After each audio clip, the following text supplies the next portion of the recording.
Welcome to the podcast From Now to Next, a stepping stone. I'm your host, Erica Rooney, wife, mom of two, chief people officer, entrepreneur, and fitness fanatic. In these mini episodes, I'll take a deep dive into exploring the sticky floors that prevent ambitious, growth-oriented, and successful women from breaking through glass ceilings. We'll cover topics that are particularly impactful to women, such as imposter syndrome, perfectionism, working like you don't have kids and parenting like you don't have a job, systemic issues such as racism, sexism, and ageism, toxic behaviors, high-functioning anxiety, and more. I'll explore why these things affect women and provide you with practical, proven, and purposeful steps to clean up that sticky floor and take you from your now to your next.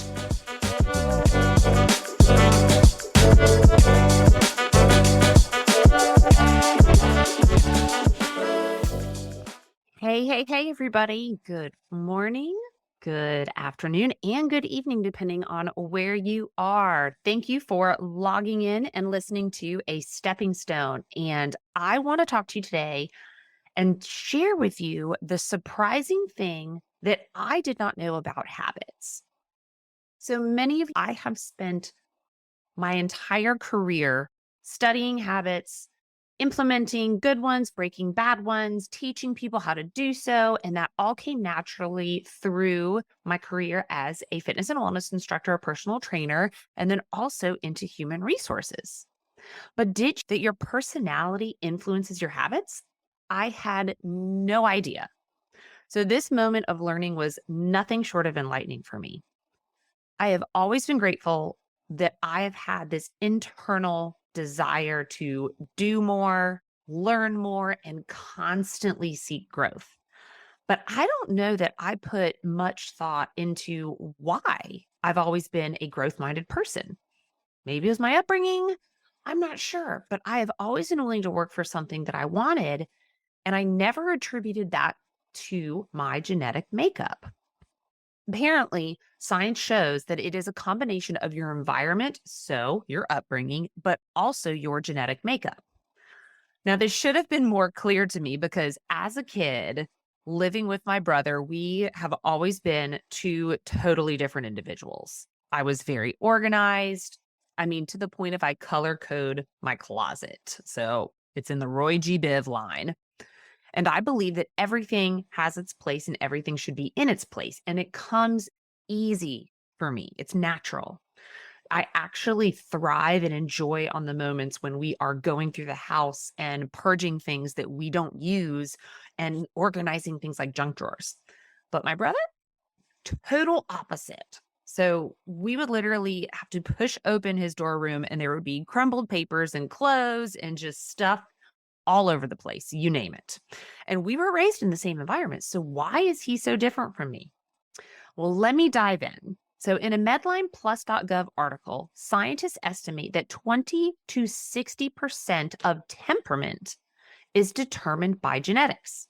Now, while temperament does not have a clear pattern of inheritance, many common gene variations actually combine to influence the individual characteristics of temperament.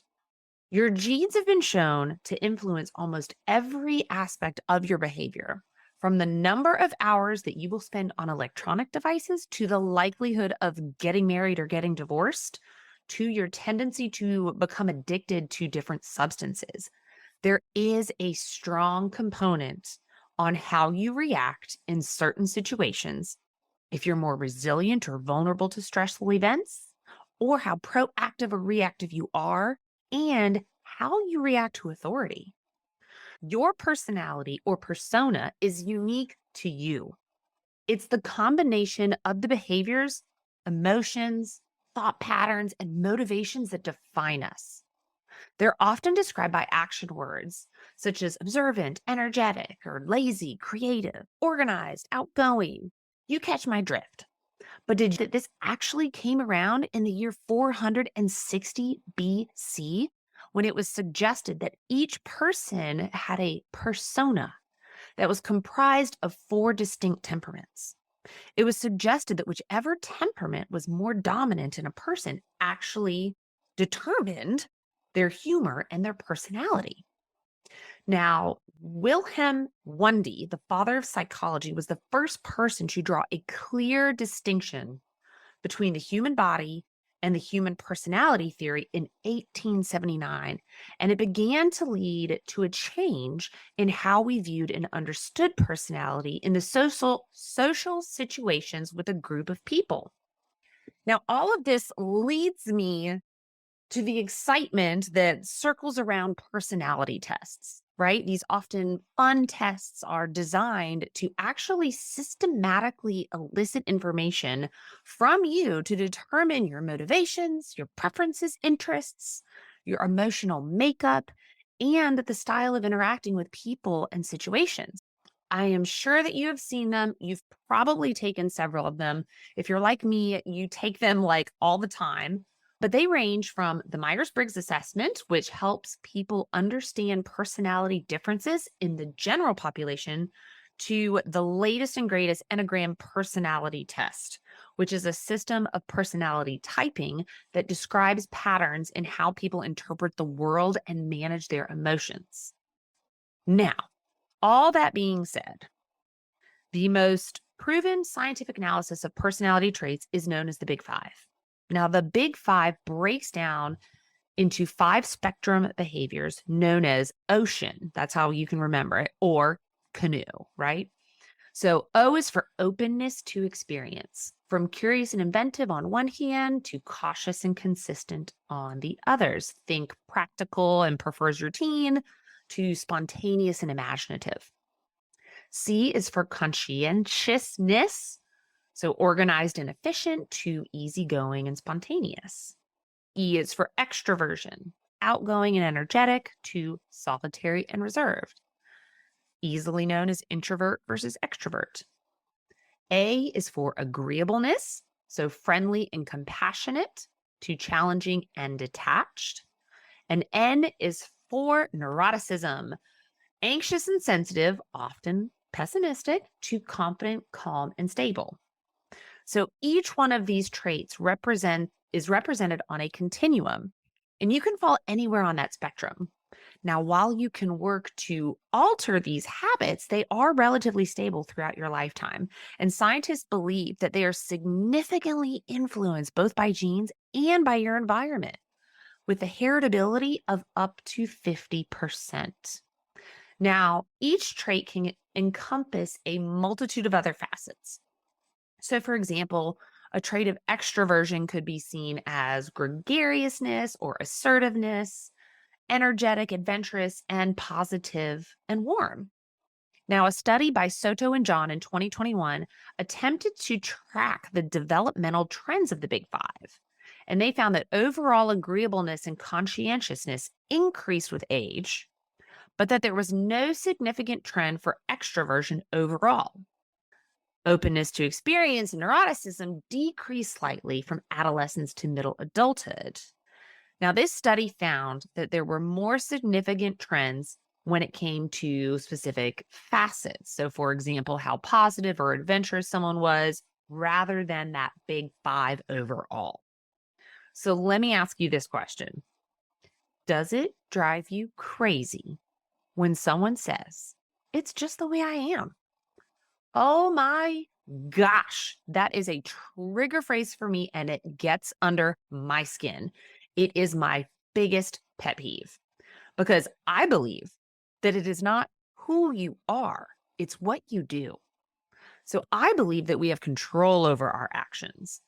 While we might be predisposed to act or react a certain way, if we develop and exercise emotional intelligence, we can learn to react differently. Now, one of the greatest benefits of taking personality tests is that it brings you awareness to who you are as a person and how you might typically react in a certain situation. If you have a deep understanding of who you are and how you're genetically predisposed to react, you can start to control your responses. Now, I once had a mentor who described himself as an introvert. He was quiet, he listened more than he talked, and he's very, very smart. And he also had a very respected and high level position in the company that he worked for that required him to network. It required him to schmooze and booze all the time, give speeches and presentations, and be outward facing and just turned on. Now, clearly, that did not jive with his natural personality. But before he would head out to these events, and sometimes week-long events filled with late night networking and after-hour cocktails, he would make sure that he had time to himself to gather his thoughts and gear up for the event. And then afterwards, he made sure that he had time scheduled to decompress and unwind because it took a lot out of him. He really had to be laser focused and intentional to break out of his natural introverted state. Now, on the flip side, I am somebody who puts the extra in extrovert. Now, I joke with my circle that I could talk to a wall and have a full-blown conversation. And I have taught myself to learn to be quiet, to listen, and to let others lead when the situation calls for it. While my natural personality is very adventurous, gregarious, and take charge, not all situations call for my level of extra. And I know this. So while I have learned that it is who you are, right? You can control it. Your genes do play a role in how you form good habits and how you break bad ones. But it is mainly what you do. Our deeply rooted preferences will make some behaviors easier, or they may make others challenging. Now, to stick with extroversion, if you want to cultivate a larger network, and you're introverted, it's going to require you to get out and connect with people. When you're introverted by nature, it's not going to come easily, and you have to design a strategy to really help you achieve that goal.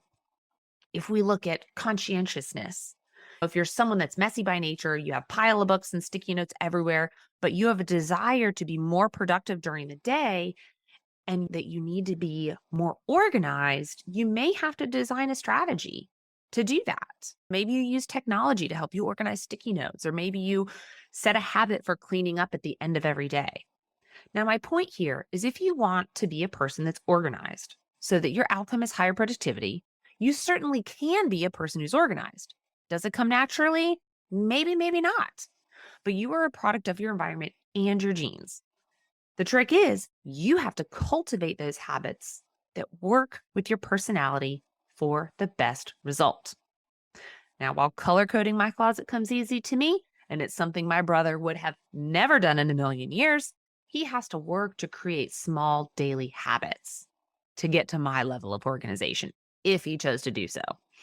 Now, I work from home and he doesn't, so his home life may not need to be as organized as mine, right? To be as productive as me.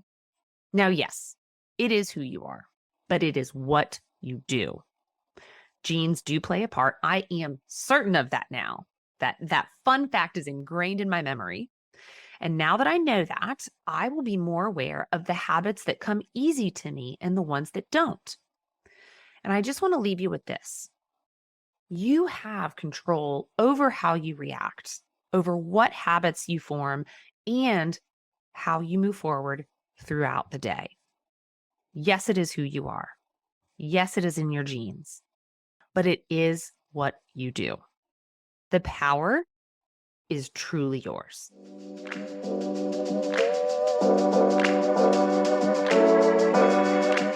Thank you for listening to the podcast From Now to Next. You can follow me for more content on Instagram at from_now_to_next, Facebook, and my name there is just From Now to Next. LinkedIn under Erica Rooney, or my website at www.fromnowtonext.org. Make sure to snap a screenshot of this podcast and tag me on Instagram. And as always, rate, review, and subscribe to this podcast, as it truly helps the message reach other women who might need the inspiration to get up and out of their sticky floor today.